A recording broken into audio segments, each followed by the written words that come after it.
Olá, este é o Poder Entrevista. Eu sou a Gabriela Oliva, redatora do Poder 360. Ao meu lado está Matheus Maia, repórter do Jornal Digital. Hoje é dia 22 de outubro de 2021. O entrevistado desta edição é o prefeito do Rio de Janeiro, Eduardo Paes. O prefeito Eduardo Paes tem 51 anos, é filiado ao PSD, o Partido Social Democrático, sigla criada por Gilberto Kassab em 2011.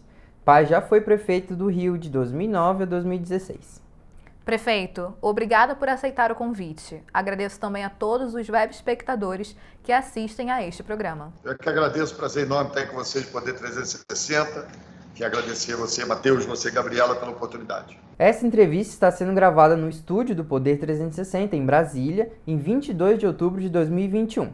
Para ficar sempre bem informado, inscreva-se no canal do Poder 360, ative as notificações e não perca nenhuma informação relevante. Prefeito, as eleições de 2022 estão há pouco menos de um ano, mas as negociações já começaram e o senhor é um dos principais quadros do seu partido.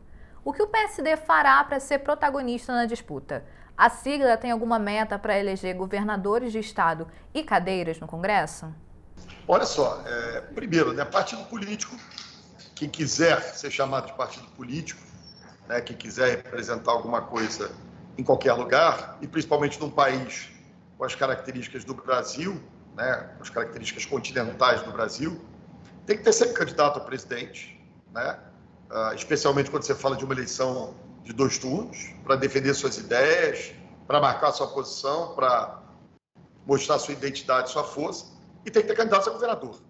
Óbvio que aqui pelo Rio eu posso responder, nós vamos ter candidato a governador, o atual presidente da OAB Nacional, o advogado Felipe Santa Cruz, e, se Deus quiser, vão ter como candidato a presidente da República o presidente do Senado, o senador Rodrigo Pacheco. Isso é muito importante para o partido se afirmar, colocar suas posições, mostrar a sua agenda, mostrar aquilo que pensa. Então, eu defendo que nós tenhamos candidatura no maior número de estados possíveis. É óbvio que você pode ter uma composição aqui e acolá, até para, de alguma maneira, compor o quadro nacional, mas é muito importante que essas candidaturas sejam candidaturas próprias. A próxima pergunta, o senhor já adiantou um pouquinho, é justamente sobre a chegada do presidente do Congresso Nacional, Rodrigo Pacheco. Eu queria saber o que o senhor acha da filiação do Pacheco, que está chegando agora no PSD, e o que o senhor acha que vai ser preciso fazer para vencer a eleição presidencial com o Pacheco de cabeça de chapa do PSD? Bom, vamos lá. Eu acho que, primeiro, o senador Rodrigo Pacheco representa um quadro de enorme qualidade, que tem marcado a sua atuação por tudo aquilo que a gente deseja para o Brasil de hoje. Ponderação, capacidade de mediação, capacidade de construir consenso. Acho que quando a gente vai olhando para a política brasileira, sei lá, desde 2014, nós não encontramos lideranças capazes de fazer a construção de consensos mínimos. Isso é fundamental. Acho que o senador Rodrigo Pacheco traz essa marca, essa capacidade consigo. E eu tenho absoluta convicção de que a candidatura dele, construída a narrativa de maneira adequada, enfim, explicada à população, está muito claro, qualquer pesquisa que você olha, e aqui eu não quero entrar no mérito das outras candidaturas, mas há um desejo enorme da população brasileira pela construção de alguma candidatura, que significa essa possibilidade de estabelecer consenso, de nós possamos, com uma proposta muito clara, sair dessa crise que o Brasil enfrenta. Se a gente for olhar, em 2015 e 2016 a economia brasileira caiu 7,5 pontos, 17, 18, 19 cresceu 1 ponto, 20 caiu de novo, agora vivemos essa situação trágica, inflação chegando a 2 dígitos, o que sempre atinge os mais pobres de maneira mais acentuada, enorme desemprego, ou seja, nós precisamos de propostas concretas para o Brasil, para enfrentar esses temas e esses desafios. Eu acho que o senador Rodrigo Pacheco pode representar essa possibilidade de construir esses consensos para o Brasil poder voltar a avançar. Prefeito, no sábado, dia 23 de outubro, o senhor vai ser o anfitrião de um evento no Rio que vai reunir políticos do partido, como Pacheco e Kassab. Alguns dias depois, em Brasília, deve ser realizada a cerimônia de filiação do presidente do Senado ao PSD. Qual a importância de eventos assim na caminhada até 2022? E gostaria de saber também se o senhor vem a Brasília para a solenidade de filiação. Bom, vamos lá. Primeiro, né, para mim é uma honra, nós vamos fazer aqui o primeiro encontro, cujo objetivo original era um encontro regional do PSD, desde que eu entrei no partido. Portanto, para mim é uma honra que, nesse momento, o presidente Kassab esteja presente, tanto os senadores, tanto os deputados federais de outros estados estejam vindo para esse encontro, para esse evento. É óbvio que, a partir do momento que você tem a adesão de filiação do presidente Rodrigo Pacheco, enfim, e ter o primeiro encontro dele com o partido aqui no Rio de Janeiro, isso dá uma importância muito grande ao encontro em si, mas eu diria que é mais do que isso. Nós estamos falando de um senador de Minas Gerais fazendo a sua entrada pela primeira vez no partido para ser candidato a presidente, e assim é o meu desejo, assim todos nós queremos, vindo no Rio de Janeiro. Né? Eu acho que são dois estados absolutamente decisivos na disputa presidencial. Né? Quando a gente olha para o quadro eleitoral brasileiro, a gente vê isso desde 2014 que Rio e Minas têm cumprido um papel muito importante na adesão. Mal comparando aqui com os americanos, né, que tem aqueles swing states, né, os estados que mudam um pouco dependendo da circunstância, eu acho que você tem os dois maiores swing states, além disso, com o número de eleitores grande que tem, em Rio e Minas. Então, é muito importante que a gente tenha um senador, um brasileiro das Minas Gerais candidatando a presidente da República, e que o primeiro ato dele aconteça aqui no Rio de Janeiro. Né? Isso eu acho que é muito simbólico, marcante e importante para aquilo que se quer construir com essa candidatura, para aquilo que se quer construir de país, se Deus quiser, com a vitória. Qual que é a sua opinião, na sua opinião, a real viabilidade de um nome alternativo a Bolsonaro e Lula vingar nessa eleição de 2022? E em relação ao PSD, eu queria entender como vai ser a posição do PSD em relação a apoiar ou receber apoio de um desses dois candidatos num eventual segundo turno. Vamos lá, primeiro, né? Eu acho que a viabilidade é muito grande. Né? Eu tenho alguma dificuldade de comparar o ex-presidente Lula ao presidente Bolsonaro. Acho que o presidente Lula, enfim, é um democrata, é um quadro muito qualificado, que prestou serviços relevantes ao Brasil, mas eu diria que há claramente, enfim, há uma retroalimentação entre as duas candidaturas.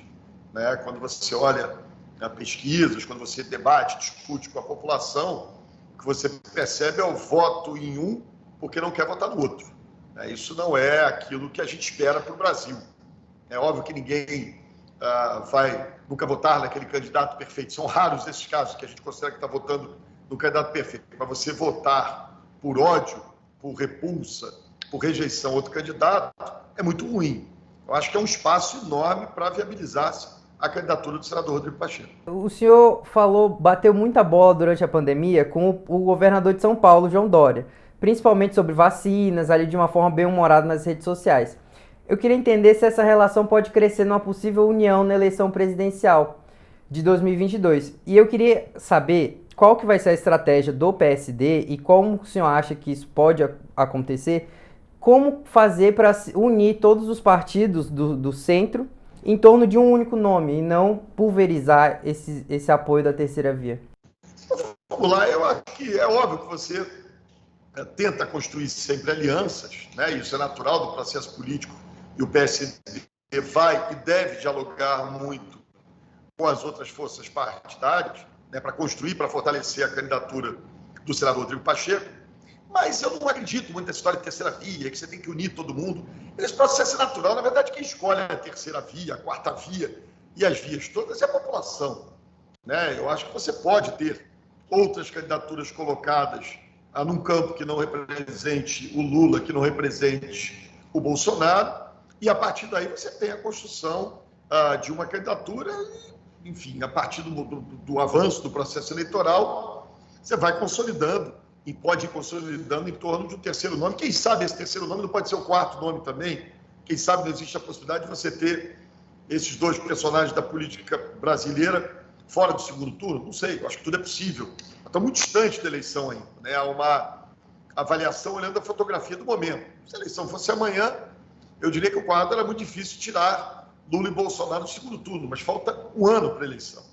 Em relação ao governador João Dória, eu tenho por ele o maior respeito, e não só o maior respeito, eu acho que nós devemos, eu fiz questão de como prefeito, como cidadão, registrar isso, nós devemos a ele a possibilidade de termos vacina no tempo que tivemos, a sua luta incessante para produzir uma vacina aqui no Brasil, a Coronavac, enfim, a sua pressão permanente e que acabou levando o governo federal a ter que agir, nem que fosse por disputa política, que não fosse por crença na ciência, agir com mais brevidade para ter isso, né, para ter as vacinas sendo aplicadas na população brasileira. Esse reconhecimento eu vou sempre fazer e acho que a gente produzem muito. Né? O governador João Dória tem o embate dele no partido dele, com o governador Eduardo Leite. Não compete a mim aqui dizer quem vai ganhar no PSDB. Aquele que ganhar as prévias, nós vamos buscar como, com a candidatura do senador Rodrigo Pacheco, conversar, dialogar. Se for possível construir uma aliança, ok. Se não for possível, nos vemos no segundo turno. Só para deixar claro, então, para quem está assistindo a gente, pelo que eu entendi da sua resposta, num eventual segundo turno, seja ele estando lá, o PSD ou Lula e Bolsonaro, a aliança que o senhor vislumbra para o PSD é com Lula e não com Bolsonaro. Não, eu não disse nada. O que eu disse aqui é que nós vamos estar no segundo turno. Né? E a circunstância do momento do segundo turno é que vai dizer quem é que vai apoiar a nossa candidatura. Né? Eu acho que apoio não se nega, né, em processo eleitoral. Né? Enfim, e principalmente numa eleição de 2 turnos. Né? Por isso é que a eleição de 2 turnos tem essas enormes vantagens. Você defende as suas teses, vai para o segundo turno, você vai agregar forças políticas, né, e ajustar a maneira que essas forças políticas agreguem de maneira transparente, dialogando com a sociedade. Então, enfim, eu acho que qualquer apoio à candidatura do senador Rodrigo Pacheco vai ser muito bem-vindo no segundo turno. Voltando mais para o seu quintal agora, prefeito, como o senhor e o PSD vão se posicionar na eleição ao governo do estado? A ideia também não ser nem Bolsonaro, nem Lula? Qual é a chapa ideal para o partido vencer? Olha, aqui nós vamos, eu já coloquei isso há algum tempo, aliás, desde o momento da minha filiação ao PSD, nós vamos lançar a candidatura do Felipe Santa Cruz, e a candidatura do Felipe Santa Cruz vai caminhar junto com a candidatura do senador Rodrigo Pacheco. Né? É natural que você tenha a defesa dessas teses, óbvio, trazida para a realidade do Rio de Janeiro, os estados brasileiros, de novo, num país com essas dimensões, são realidades distintas, né? E nós vamos, com um projeto de país, e aí isso adaptado, trazido para a realidade, discutir os temas específicos do estado. O Rio passou muito tempo como epicentro dessa crise brasileira, nós precisamos de um nome de envergadura, qualidade moral, acima de qualquer suspeita, governando o Estado, para tratar de uma série de temas. Mas eu destacaria aqui, quando a gente fala dos desafios do Estado, por exemplo, no campo da segurança pública. Ter alguém que dialogue com o Ministério Público, que dialogue com a Justiça, que dialogue, que tenha a capacidade de implementar uma política de segurança pública de forma adequada, usando o sistema de segurança pública, fazendo ele funcionar. O Felipe Santa Cruz, que vai ser o nome do PSD, o senhor já disse pra gente, ele faz oposição muito forte ao Bolsonaro, assim como o senhor também. E a gente sabe que o senhor tem conversado com partidos como o PDT, o PSB, sobre a eleição para o estado daí do Rio. Eu queria entender como que estão as negociações para convencer, como que estão as negociações com esses outros partidos mais à esquerda, assim como os mais centro-direita também, e como fazer para convencer o eleitorado de que essa não vai ser só mais uma chapa de oposição. Olha só, vamos por partes. Né? A gente está, de novo, o momento que a gente está vivendo é um momento que a gente vai especular à vontade, óbvio, a imprensa vai sempre, né? E nós políticos também, tentar fazer jogos de aliança, qual é a aliança possível. Mas nesse momento, o que se tem que fazer é conversar muito. Né? Eu tenho conversado com o deputado Marcelo Freixo, tenho conversado com os prefeitos de Niterói, o Rodrigo Neves, enfim, tenho conversado com as forças políticas do Estado, que é isso que pessoas civilizadas, políticos civilizados, fazem nesse momento. E esse é o processo que vai afunilando, é óbvio. Se busca sempre a construção de alianças. Se elas forem possíveis, elas virão. Se elas não forem possíveis, a eleição de 2 turnos ajuda nisso. A construção das alianças se dá no segundo momento. Prefeito, o senhor bate muito na tecla do diálogo. Gostaria de saber, então, como está o diálogo com os partidos mais à esquerda, que se posicionaram para ter candidaturas próprias ao Estado. como o deputado Marcelo Freixo, do PSB. É possível aglutinar todas essas forças em torno de uma chapa única? O nome de Rodrigo Neves está nas negociações? Olha, eu acho que é possível, né? Eu adoraria que essas candidaturas apoiassem a candidatura do Felipe Santa Cruz. Estamos falando de um prefeito experimentado, provado, que fez um belo trabalho na cidade de Niterói. Estamos falando de um deputado federal de muita voz, de muita capacidade.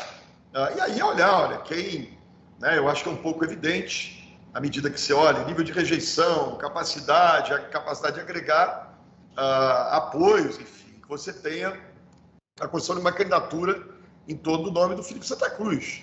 Mas, de novo, eu quero respeitar sempre a colocação das candidaturas dos demais partidos, né, para que a gente possa dialogar e tentar construir um caminho comum. Agora, isso só o tempo dirá.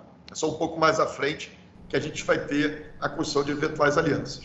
Na última entrevista que o senhor fez aqui mesmo para o Poder 360, o senhor falou que não se declara de oposição, que está disposto a dialogar com todos os setores, como o senhor tem dito agora.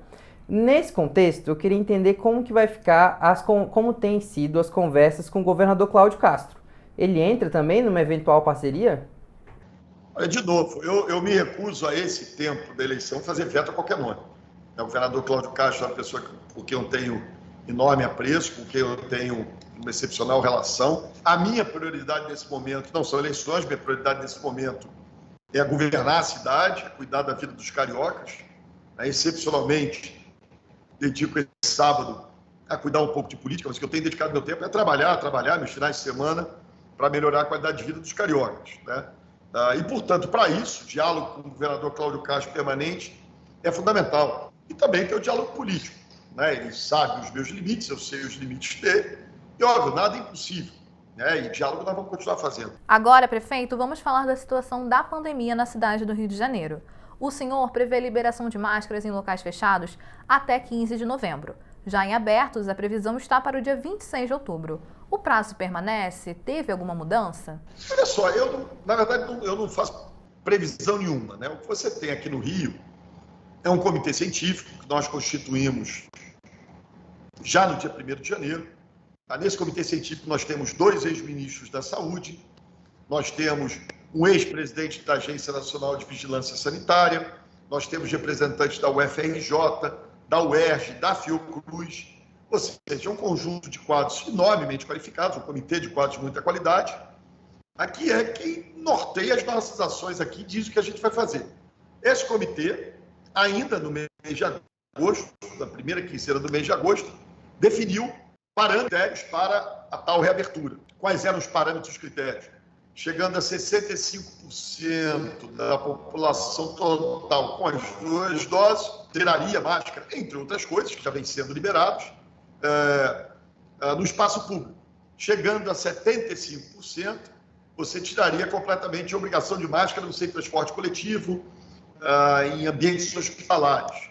Essas são as decisões do comitê científico, que, em geral, têm sido acatadas pela administração, né? E é assim que a gente deve caminhar. Então, há uma previsão, já estamos chegando aos 65%, e a gente imagina que em meados de novembro também cheguemos aos 75%. Você tem 0 fila de vacinação, hoje os internados por Covid na cidade do Rio de Janeiro representam 3% do total dos internados da nossa rede de saúde, já foram 40%. Você tem uma taxa de transmissão mais baixa desde o início da pandemia, né? Portanto, é um momento em que todos os números mostram, e aqui eu estou reproduzindo afirmações do comitê científico e de pessoas que conhecem o tema, não sou especialista, por isso me guio pela ciência e obedeço àqueles que entendem e estudaram o assunto. Portanto, a gente vive uma situação, inclusive comparando com outros países, com países do primeiro mundo, Estados Unidos, Europa, né, que é muito mais confortável, em que os parâmetros estão sendo muito mais rigorosos do que esses países impuseram à sua população. Certo. Prefeito, com as festas de fim de ano chegando, o senhor disse que o Rio certamente terá Réveillon. Mas com o turismo local e a variante Delta, a cidade terá medidas de restrição? Qual é a estratégia? De novo, eu vou repetir, se você tiver taxa de transmissão baixa, 75% da população vacinada, não há motivos para restrições, né? Então, a variante Delta já passou aqui pelo Rio, em determinado momento, ela, graças a Deus, não teve nenhum índice de letalidade tão alto quanto as outras variantes, né? Portanto, a regra vale para tudo, para o encontro da Marcha para Jesus, que vai acontecer em novembro, para o Réveillon, que vai acontecer no dia 31 de dezembro, para os eventos que acontecerem em janeiro, e desde que se mantenham os parâmetros científicos, não há por que estabelecer mais restrições. Havendo necessidade, nós vamos mais uma vez ouvir a ciência e agir de acordo com a ciência. Prefeito, eu queria saber a sua análise mais econômica dessa retomada da cidade do Rio de Janeiro. O senhor, eu acho que a gente nem vai precisar perguntar, mas o carnaval também deve se aplicar essas mesmas regras que o senhor acabou de explicar para a gente. E vão ter vários outros eventos ano que vem. Eu queria entender quando o senhor acha que a economia da cidade vai voltar ao que era antes da pandemia? Já no carnaval? E o que vocês estão preparando para permitir que isso aconteça da forma mais rápida possível e mais segura também, né, prefeito? Só de novo, a segurança está nessas decisões do Comitê Científico, né? Então, a gente não pode ficar achando aqui, né? Eu não gosto de achismo, eu gosto de me basear na ciência. Então, eu acho que é natural, isso a gente já percebe, uma retomada econômica, mas infelizmente a gente não está numa ilha, estamos no Brasil, né? E a gente viu aí recentemente, acho que o FMI, o Banco Mundial, não me lembro mais quem, dizendo, olha, você tem uma possibilidade do Brasil só retomar índices pré-pandemias lá daqui a 5 anos, que é uma tragédia absoluta. A gente torce para que o governo federal acerte mais nas suas medidas econômicas para evitar esse quadro trágico que a gente tem visto na economia brasileira. Prefeito, passando agora para um tema que o senhor já abordou e considera muito importante, que é o da segurança pública. O senhor criticou a decisão do Supremo Tribunal Federal que restringe a realização de operações policiais em favelas cariocas durante a pandemia. Argumentou que a decisão restringe o monopólio da força do Estado. Em contrapartida ao STF, operações acontecem em favelas no Rio de Janeiro com frequência, mesmo no contexto pandêmico. Como o senhor analisa a situação? Olha só, vê como é que tem alguma coisa errada aí, né? Então quer dizer que tem uma decisão que ninguém cumpre, é isso mesmo, né? Quer dizer, isso é um jogo de engano, né? Eu não acho que seja um jogo de engano, eu acho que essa situação precisa ser enfrentada. O que a decisão do Supremo estabeleceu é que precisa o Estado estabelecer uma política pública clara de segurança pública. Aí essa política pública clara precisa ser estabelecida. O que você não pode é ter partes do território em que o Estado, e aí Estado lato sensu, não é o governo estadual, mas o Estado lato sensu, enfim, então a melhor maneira de definir isso, perca o monopólio da força, do uso da força. Né? Que você tenha uma área da cidade ou do Estado sob o comando de forças paralelas. Isso é inaceitável. Então, o que a gente precisa é de ação, não medidas judiciais que você mesmo está dizendo que não cumpre. Se não cumpre, alguma coisa está muito errada. Por que ninguém é punido por não ter cumprido uma decisão judicial? Nós precisamos enfrentar esse tema, precisamos tratar de maneira muito franca, muito transparente, porque é um problema grave do Brasil. O estado do Rio de Janeiro não está nem entre as 15, 20 maiores capitais mais violentas do Brasil, diga-se de passagem. Pelo tamanho do Rio, pelas dimensões do Rio, há um olhar mais atento para aquilo. Nós estamos muito melhor do que a maioria das capitais brasileiras, né? Mas esse é um tema que precisa ser enfrentado, precisa ser tratado. Prefeito, em meio à pandemia, lugares tradicionais do Rio, como livrarias, bares e restaurantes, a exemplo do hipódromo e algumas sedes do Aconchego Carioca, fecharam. Existe algum movimento da Prefeitura para a retomada desses espaços tão simbólicos para a cultura carioca? Olha só, é óbvio que a gente faz um esforço aqui permanente, a gente objetivou, tentou tratar de maneira muito correta, né? Ouvindo muita ciência, mas ao mesmo tempo muito racional, né? Aqueles momentos que você tinha que fazer obstruções maiores, fechamentos, restrições mais complexas. Né? O espaço público no Rio é muito valioso, eu diria que não há cidade melhor para celebrar a vida do que a cidade do Rio de Janeiro. Né? Você tem uma necessidade, a indústria do entretenimento, da cultura, é uma indústria muito forte na cidade do Rio de Janeiro, e a gente tem feito editais, políticas públicas para permitir que tudo volte ao normal. Esse é o esforço nosso. Chega ao final esta edição do Poder Entrevista. Em nome do jornal digital Poder 360, eu agradeço ao prefeito do Rio de Janeiro, Eduardo Paes. Eu queria mais uma vez agradecer ao Poder 360 pela oportunidade e estar aí me colocando sempre à disposição, falar para os brasileiros, venham para o Rio, que aqui é o melhor lugar para voltar a celebrar a vida. grande abraço. Agradeço também a todos os web espectadores que assistiram a este programa. Essa entrevista foi gravada no estúdio do Poder 360 em Brasília, em 22 de outubro de 2021. Para ficar sempre bem informado, inscreva-se no canal do Poder 360, ative as notificações e não perca nenhuma informação relevante. Muito obrigada e até a próxima!